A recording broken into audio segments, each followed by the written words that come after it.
Hey guys, and welcome to the next video in our homesteading journey. We're just getting started and we're so glad you're joining us on this new adventure. In today's video, we start prepping for our first livestock and take you on a more in-depth walk around our 20-acre property. Don't forget to subscribe to see what projects we have in store next. Alright, the wind picked up on the property and today we are trying to make a chicken coop, at least the beginnings of one. Do we know anything about making a chicken coop? No, absolutely not. And we got our area. We're gonna put the chicken coop on this side of the fence and then kind of open it up later and maybe fence in with actual chicken wire around that. So we got some cut 4x4s, pressure treated for the 2-foot like raise, maybe dig like 6 inches down and level that off, and we got a stack of pallets we're gonna use. So enjoy the show. Tiffany and I have been excited about chickens for a long time. About 10 years ago, we bought a house on an acre of property in a rural area and found out through the HOA that we were not allowed to have chickens.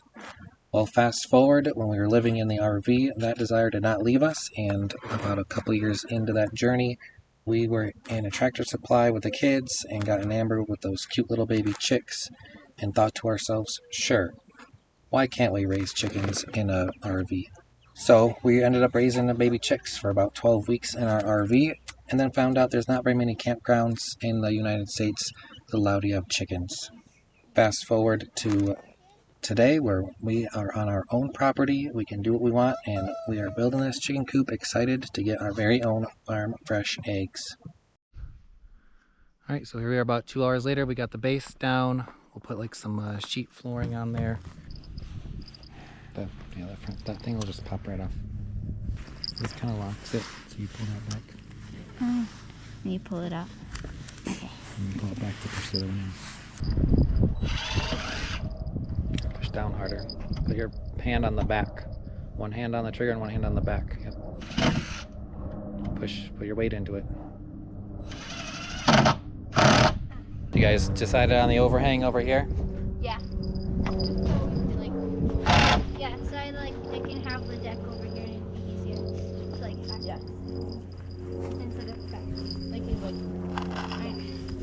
Alright, I guess the girls are putting the screws in. They got this board from the truck over this fence. And I was kind of impressed that they could lift this thing. Over here? But they kind of shimmied it over on top of the compost bins. And then brought it over here and lined it up. And now they're doing all the drilling themselves. I guess that leaves me to go work on other projects. Yeah. Oof. So it is a windy, cold day. Probably the coldest day we've had, but it's unseasonably warm for mid-November. But I did get the cap of the RV finished up, and it's needs a little bit more sturdiness to it. So I'll probably put some boards here because the wind keeps catching in there. But I do have it, you know, pretty well insulated. We got the diesel heater hooked up there and piped in underneath the RV coming out. But I definitely need to figure this little section out. Let's go, Humphrey. Let's go for a walk. Good boy. All right, where are we gonna go? Hey, no. Come on. Humphrey, come. You want a Cheerio? Look. Oh my gosh. That little rat. Guess Humphrey doesn't want to go for a walk.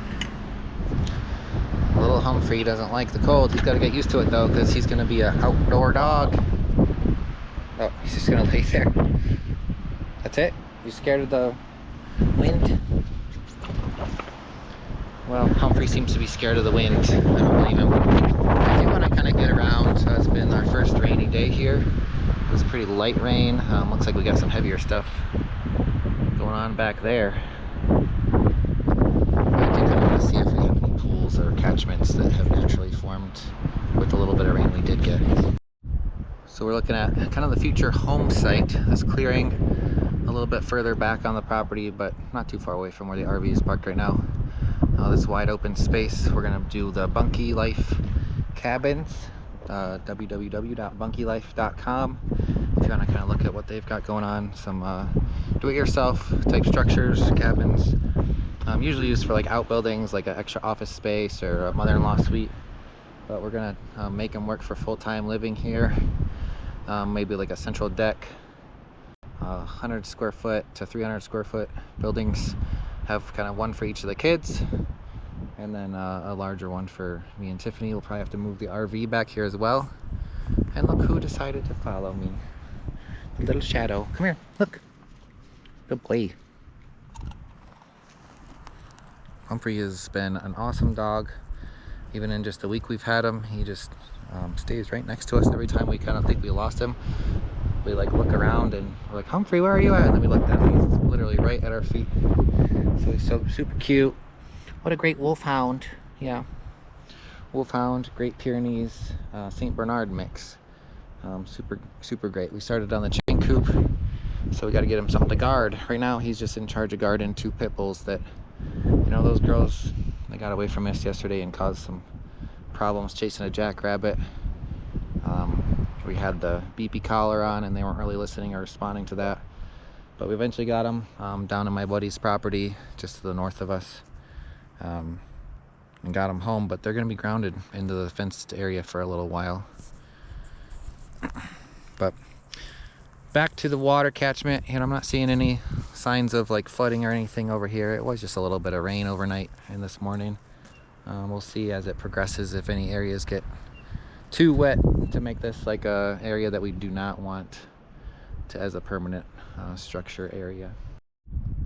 So I'm at an interesting part of our property right here.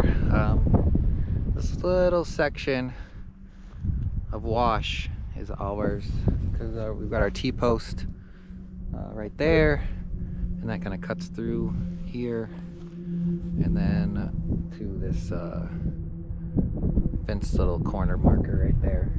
So essentially, I don't even know how to say it really. From there, from that little section there up to here, you know, probably only 100 feet of this wash is on our property. So it's dry even after some rain. The mud is a little wet here. Got some weird hole, but that's, you know, some pretty wet clay mud there. I don't know. So continuing the property walk, that wash area we just talked about was on the southwest corner, and now that we are in the northwest corner, where the southwest corner opens up to more like a open prairie with not much trees. This northwest corner has quite a few trees of different types. We've got junipers and pine, more plants, even shrubs. And there's our southwest or northwest corner property marker. Luckily all these property markers were already here. I went walking and lined them up and put orange flags to help kind of with my own walking, so I'm not searching for the next T-pole that was put in. They're kind of far apart or sometimes behind trees. It's helped a lot. Just make sure I stay on the path, because I want to make sure I'm walking close to the edge but not too close, so that the dogs kind of get a feel for their property edges. Like I said, the 2 pit bulls, man, they're not in tune to the edge of the property, but I think with time this little guy will be able to roam freely on the whole 20 acres and stay relatively close to his lines. Good boy, Humphrey. Such a good boy. Oh. And just like that, it's easy to stroll off of the marker. We gotta get back over here.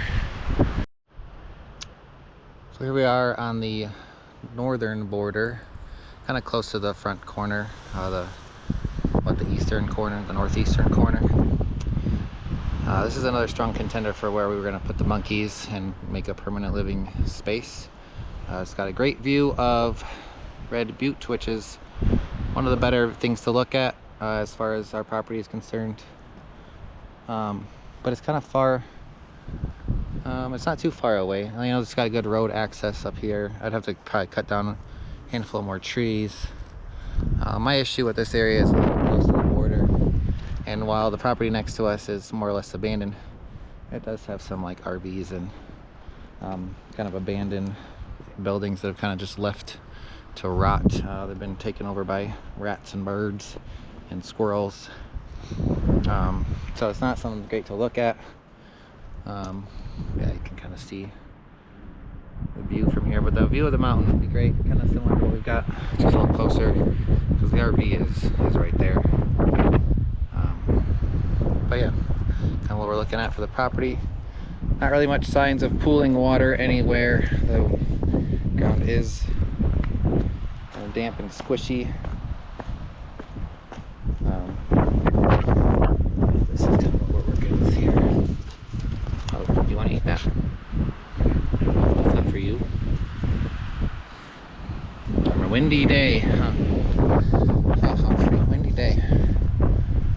So that's our property walk for the day. No signs of pooling water. It's supposed to rain the next couple days, possibly a snow mix as we get closer to Thanksgiving. But we're just trying to keep an eye on the property, walking it daily or close to daily, just to notice the changes, kind of scout out issues with maybe the sites we've chosen for putting some of our permanent structures, our bunkies. So stay tuned and see you in the next one. Maybe we'll be dealing with some snow by then.